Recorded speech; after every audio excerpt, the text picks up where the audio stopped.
हरियाणा में बीजेपी को सत्ता से बेदखल करने का दावा कर रही कांग्रेस के लिए सबसे पहले करनाल की सीट जीतना बेहद जरूरी है।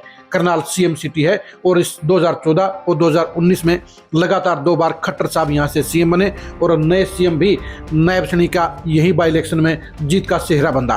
अब नायब सैनी के यहां से शिफ्ट होकर लाडवा जाने के चर्चे चल पड़े हैं। अगर नायब सैनी यहां से शिफ्ट हो जाते हैं तो फिर कांग्रेस के लिए हरियाणा का सबसे बड़ा उलटफेर करने का माहौल ये और गुंजाइश दोनों ही यहाँ पर बन सकती हैं।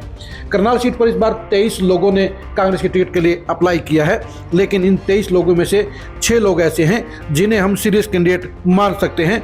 नंबर 1 पर कार्यकारी अध्यक्ष सुरेश गुप्ता हैं, नंबर 2 पर 2 बार के विधायक सुमिता सिंह हैं, नंबर 3 पर 2 बार चुनाव लड़ चुके त्रिलोचन सिंह हैं, नंबर 4 पर इंद्री के पूर्व विधायक भीमसेन मेहता हैं, नंबर 5 पर पूर्व डिप्टी मेयर मनोज वधवा हैं और नंबर 6 पे युवा कांग्रेस के नेता निश्चय सोही हैं।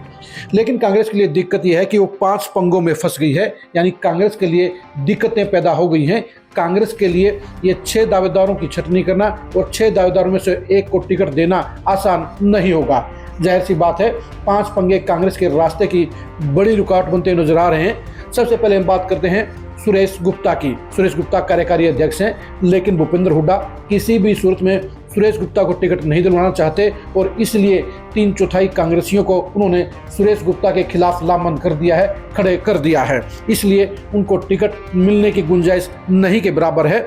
दूसरे नंबर पर सुमिता सिंह है। सुमिता सिंह 2004 और 2009 में यहाँ से विधायक बन चुकी हैं, लेकिन अब सुमिता सिंह 2019 के चुनाव में यहाँ से भाग खड़ी हुई थी और इसलिए उनको चुनाव की टिकट मिलने के आसार नहीं है। वैसे भी पनामा कांड की स्याही उनके नाम के साथ पुती हुई है और ये पनामा कांड ही उनकी टिकट के रास्ते में रुकावट बन सकता है। वैसे भी 2014 और 2019 में 2 चुनाव यहाँ से नहीं लड़ने के चलते सुमिता सिंह का बिस्तर यहाँ से गोल हो चुका है। उनको टिकट मिलने के आसार नहीं है। ये अलग बात है, वो टिकट हासिल करने के लिए हर मुमकिन कोशिश कर रही हैं। तीसरे नंबर के ऊपर भीमसेन मेहता हैं। भीमसेन मेहता बड़े पंजाबी चेहरा हैं, लेकिन दिक्कत ये है कि वो बाहरी चेहरे हैं क्योंकि वो इंद्री से विधायक रहे हैं और यहाँ पर करनाल की टिकट हासिल करना बाहरी के चक्कर में उनके लिए मुमकिन नहीं होगा। उनको टिकट मिलने पर कांग्रेस के तमाम स्थानीय नेता उनके खिलाफ हो जाएंगे, इसलिए उनका माहौल गड़बड़ा जाएगा। नंबर 4 पर है त्रिलोचन सिंह। त्रिलोचन सिंह 2019 का विधानसभा चुनाव और 2024 का बाई इलेक्शन लड़ चुके हैं और 2024 के बाई इलेक्शन में 55,000 वोट लेकर उन्होंने एक बड़ी वोटों की संख्या को हासिल किया था। लेकिन दिक्कत इस बात की है कि तमाम विरोधी उनके ऊपर सेटिंग का ठप्पा लगा रहे हैं, सेटिंग के आरोप लगा रहे हैं। इसलिए उनको टिकट नहीं देने के पीछे उनके सेटिंग के मामले को हवा बनाकर हाईकमान के आगे पेश किया जा रहा है, जिसके चलते उनको टिकट के रास्ते में रोड़े नजर आ रहे हैं। नंबर 5 पर हैं मनोज वधवा। डिप्टी मेयर रहे मनोज वधवा लोकसभा चुनाव से जस्ट पहले ही कांग्रेस में शामिल हुए थे, लेकिन उनके खिलाफ ईडी की जांच चल रही है और ईडी के पंगे के चलते कांग्रेस हाईकमान किसी भी सूरत में उनको टिकट नहीं देगा, क्योंकि अगर टिकट दे दिया गया तो फिर ईडी के शिकंजे में फंसकर उनकी गिरफ्तारी हो सकती है और ऐसे में कांग्रेस के लिए नई सिरदर्दी पैदा हो जाएगी। इसलिए उनके नाम के ऊपर भी कांटा लगा हुआ नजर आ रहा है।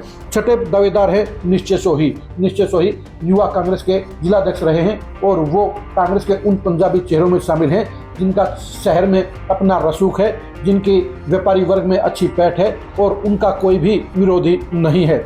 यानी सरप्राइजिंग फेस के तौर पर अगर कांग्रेस किसी को टिकट देना चाहती है तो उस कसौटी के ऊपर निश्चय सोही बिल्कुल परफेक्ट फिट बैठते हैं। यानी निश्चय सोही के ऊपर दाव लगाना कांग्रेस के लिए सबसे बेहतर हो सकता है।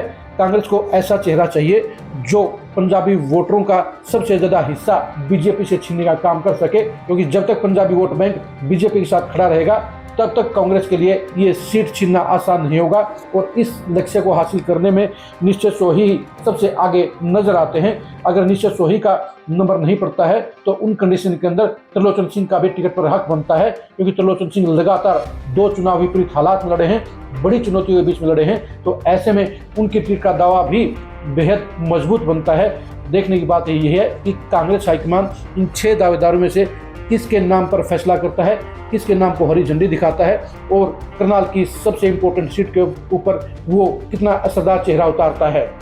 जाहिर सी बात है कि कांग्रेस ने अगर कमजोर प्रत्याशी उतारा, कांग्रेस ने अगर इन 5 पंगों के बीच में इन 5 चेहरों को बदलाव लगाया तो उसके लिए जीत के रास्ते तंग हो जाएंगे। तो जाहिर सी बात है, अगर कांग्रेस इस सीट को जितना चाहती है तो उसे सबसे मजबूत और समीकरणों में फिट बैठने वाले चेहरे को ही टिकट देना होगा, तभी कांग्रेस यहाँ पर सबसे बड़े उलटफेर को अंजाम दे पाएगी। करनाल सीट के ऊपर कांग्रेस की सीट के लिए मचने वाले घमासान को जानने के लिए आप खरी खरी न्यूज़ के साथ बने रहिए। करनाल सीट के ऊपर बीजेपी के नए प्रत्याशी और उसके इंप्रेशन और परिणाम को जानने के लिए भी आप खरी खरी न्यूज़ के साथ बने रहिए। करनाल सीट के ऊपर हरियाणा का सबसे बड़ा घमासान और उसके अंजाम को जानने के लिए भी आप खरी खरी न्यूज़ के साथ बने रहिए। आप हमारे फेसबुक पेज को फॉलो कीजिए, आप हमारे यूट्यूब चैनल को सब्सक्राइब कीजिए। नमस्कार।